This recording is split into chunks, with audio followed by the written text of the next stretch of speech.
pessoal, hoje vamos ver a última parte sobre interpolação, né? Na aula passada, nas aulas passadas a gente viu a fórmula de Lagrange para o polinômio de interpolação.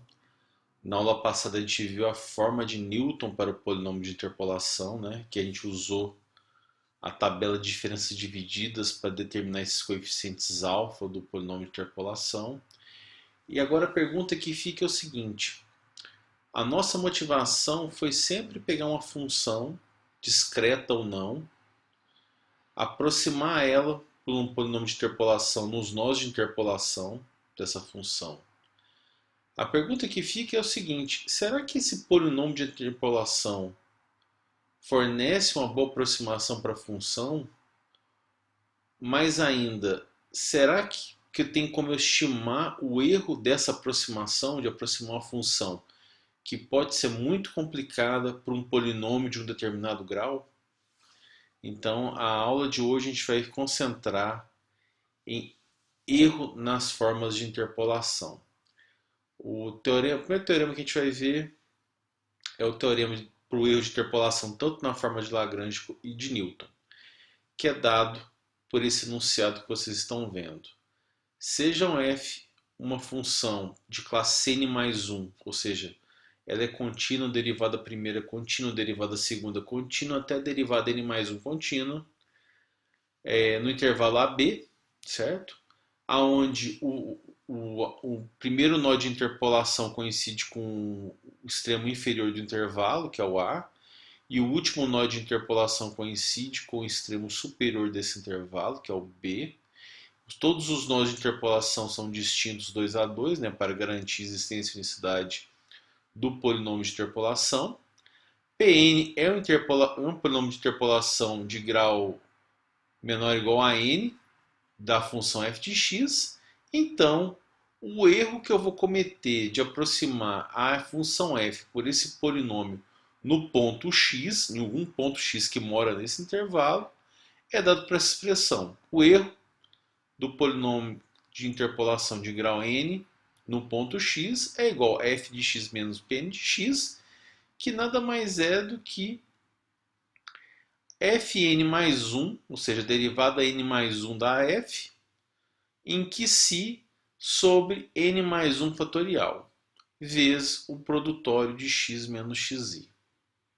Certo? Aonde esse que si que aparece na derivação da f, a única informação que a gente sabe é que ele depende de x e mora no intervalo AB. Certo? Esse teorema, a demonstração dele está no livro do Burden e do Ferris, na seção 3.1, que está lá no site, né, a descrição desse livro. Esse teorema, a demonstração dele usa fortemente os teoremas do valor médio e do teorema de Rolle que vocês viram no cálculo. A desvantagem desses teoremas é o seguinte, é que ela fornece uma aproximação do erro, mas ela não caracteriza quem é esse que si que mora no intervalo aberto. A gente sabe que ele existe, mas a gente não sabe quem ele é. Então, dessa maneira, esse teorema, do jeito que está feito aqui, ele não é computável, porque exatamente a gente não sabe quem é o valor de si. Mas, a partir desse teorema, a gente consegue ter estimativas, um limite superior para o erro, que já é de grande ajuda, né? Que vem esses corolários. Então, o módulo do erro que eu aproximei a função por um polinômio de interpolação de grau n num ponto x é menor ou igual que 1 sobre n mais 1 fatorial, a norma da derivada n mais 1 da f, a norma infinita, ou seja, a norma do máximo, né? Essa norma aqui, que para quem não lembra, ela é o máximo que a função f atinge em módulo no intervalo AB, certo? É o máximo do módulo dessa função nesse intervalo. Aqui no caso é o máximo do módulo da derivada n mais 1 no intervalo AB, certo? Vezes o produtório de 0 até n de x menos xi em módulo. A segunda estimativa é essa. O erro, né? Aqui, na verdade, a primeira fórmula do erro é o erro num ponto, é o erro pontual. Aqui é o erro, vamos dizer, o erro que a função comete em todo o intervalo, né? Então, o erro, a norma do infinito do erro, da função erro, é menor ou igual que 1 sobre n mais 1 fatorial vezes a norma do infinito da função da derivada n mais 1 da função f, vezes o comprimento do intervalo, né, b menos a, elevado a n mais 1, certo? Detalhe, né? Quanto menor, se eu minimizar o lado direito se eu minimizar o limitante superior, o meu erro está diminuindo, né? Então, a gente procura sempre aproximações que eu minimize o limitante superior dessa estimativa. Se a gente assumir que a nossa distribuição é uniforme de nós, ou seja, se eles são igualmente espaçados e o comprimento de cada subintervalo é h, né? Essa fórmula do erro aqui, dessa estimativa, pode ser reescrita dessa maneira aqui, ó.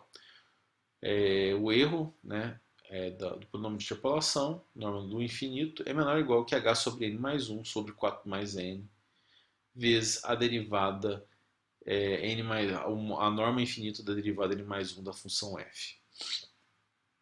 Então a gente consegue melhorar essa aproximação. Vamos ver então um exemplo da aplicação dessas fórmulas aqui.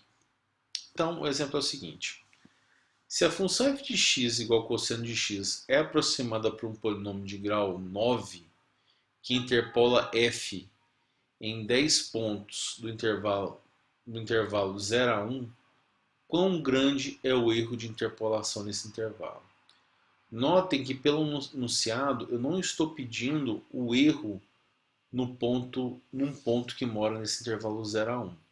É o erro da função no intervalo todo, certo? Então, para isso, qual fórmula que a gente vai usar? A gente vai usar essa segunda fórmula que vocês estão vendo aqui.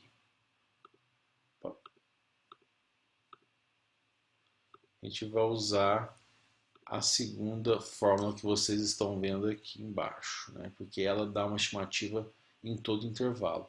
Então, para isso, vamos pensar. Eu vou aproximar o cosseno para uma função, um polinômio de grau 9.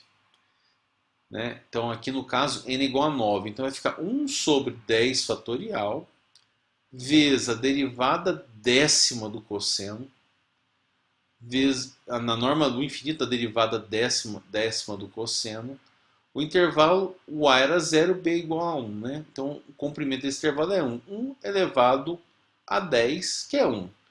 Então, vai ficar 1 sobre 10 fatorial vezes a norma infinita da derivada décima do cosseno. Vamos lá.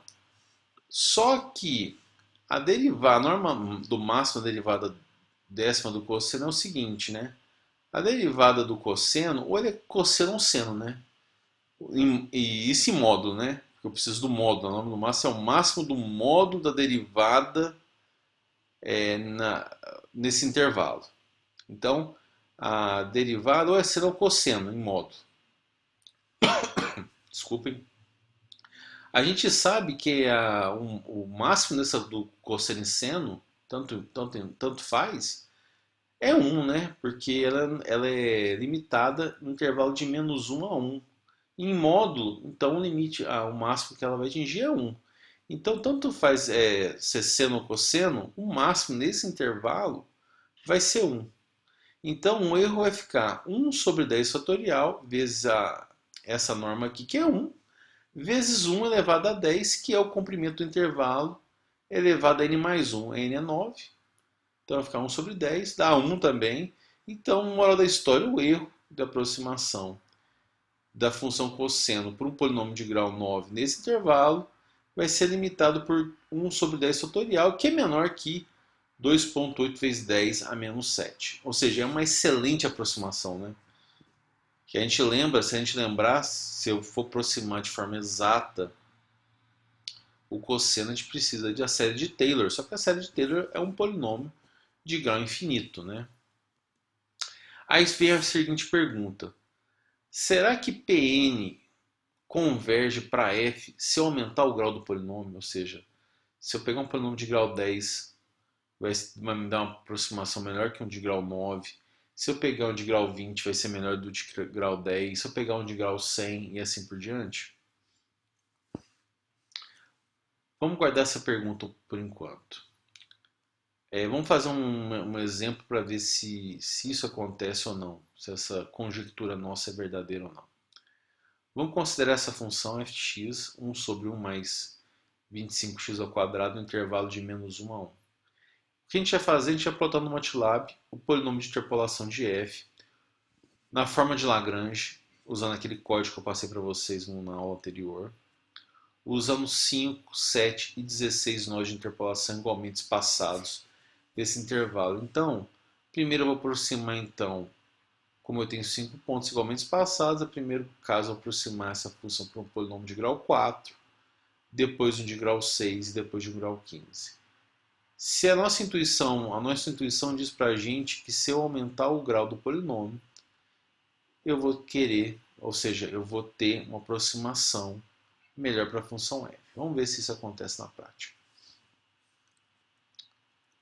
Então, aqui está a nossa função f de x, né? que é essa 1 sobre 1 mais 25x ao quadrado. Agora eu vou plotar para vocês a função, o polinômio de grau 4 que aproxima essa função em azul. Tá aí, essa função. Repara que a função passou por 5 pontos igualmente espaçados, ou seja, o compromisso da interpolação, ou seja, o contrato com o usuário foi cumprido, né? Ela tinha que passar pelos 5 pontos igualmente espaçados dessa função, e passou. Só que ela cria um erro grande aqui, né? Em alguns pontos fora do nó. Tem um gap muito grande aqui. Vamos ver agora com o polinômio de grau 6. Não melhorou, né? Pelo contrário, parece estar piorando. E se a gente usar um de grau 15, aqui ficou uma porcaria, né? Ou seja, parece que o erro está aumentando, em vez de convergir para a função f que está em azul. Esse erro é uma patologia comum no programa de interpolação que chama fenômeno de Runge, né? Ou seja, ele responde aquela pergunta que eu fiz, ou seja, é mentira se a gente aumentar o grau de interpolação vai melhorar a aproximação da função, né? Esse fenômeno mostra isso. Isso acontece, pessoal, porque vejam bem, se por acaso, por exemplo, aqui eu tenho 16 pontos, ou seja, vou aproximar f para um polinômio de grau 15, o que vai acontecer? Eu vou derivar esse cara aqui 15 vezes. Como tem o termo aqui, um polinômio x ao quadrado, quando eu derivar isso aqui 15 vezes, o grau no denominador desse polinômio vai aumentar muito. Ou seja, então vai ficar 1 sobre x elevado a uma potência muito alta. Então, se eu pegar qualquer ponto aqui perto de zero, um valor próximo de zero, 1 sobre uma coisa 1 sobre a potência alta de um número muito pequeno, essa função aumenta drasticamente, aumentando assim o erro na aproximação, certo? Então a conclusão que a gente tira disso, não há garantias que Pn converge para f quando você aumenta o grau. A interpolação de alta ordem é instável em uma distribuição uniforme de nós. Como a gente remediar esse problema? Primeiro caso é usar uma distribuição não uniforme de nós que minimiza o erro da interpolação. Nos meus slides vocês vão ver que a resposta para esse problema é tal dos nós de Chebyshev. A segunda solução é usar, em vez de você criar um polinômio global que interpole todo o intervalo, é você fazer interpolação polinomial por partes, ou seja, usar polinômios de grau baixo e fazer interpolação em cada subintervalo. e depois colar esses polinômios com grau baixo.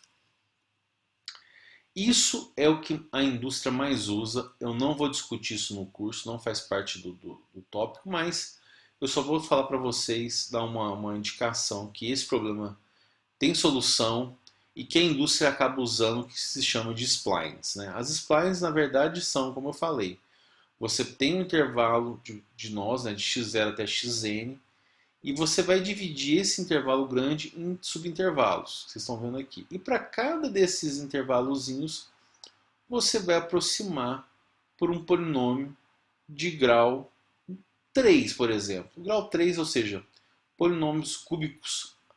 Não precisa coisa menor que polinômios cúbicos, né? Então, você aproximar cada subintervalo por um polinômio de grau 3. Né?